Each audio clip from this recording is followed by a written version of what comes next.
Did you know that a weapon celebrated in movies can shred a Jeep in an instant, but fail to even scratch the toughest modern tanks? This stark difference comes down to a fascinating dance between two technologies: the high-explosive anti-tank Warhead and the armor designed to stop it. The RPG, short for rocket-propelled grenade, is a simple, portable, and brutally effective anti-tank weapon used around the world. Its most famous version, the RPG-7, fires a grenade with a special high-explosive anti-tank, or heat, warhead.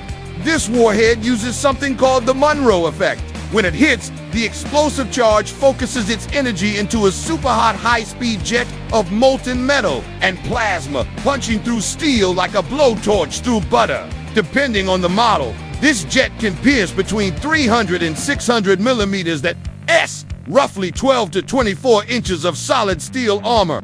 This makes the RPG devastating against what's known as light armor. This includes vehicles like transport trucks, jeeps, and older armored personnel carriers, which have thin metal skins meant mainly to stop bullets and shrapnel. Against these, an RPG hit is often catastrophic. However, the story changes completely when you face a modern main battle tank. Tanks like the American M1 Abrams or German Leopard 2 are engineering marvels of protection. Their armor isn't just thick steel, it's complex composite armor made of layered ceramics, hardened metals, and other materials designed specifically to disrupt and dissipate that focused heat jet.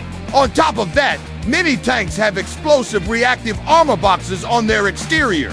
When an RPG hits one, it detonates outward, blunting the penetrating jet before it even reaches the main hull. Because of this, the RPG operator must be a tactician. The goal is to hit a tank in its weaker spots, the thinner side or rear armor, the top of the turret, or the tracks. Even then, success isn't guaranteed.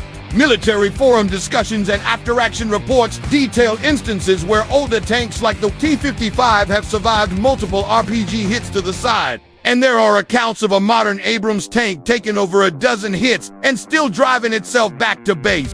The United States Army once calculated that the probability of a first-shot hit against a stationary tank at 300 meters is only about 30%, and the chance of that hit actually destroying it is even lower. So, the RPG is a powerful tool, but its effectiveness is entirely relative. It's the perfect example of how on the battlefield, every weapon has its purpose, and every piece of armor has its match.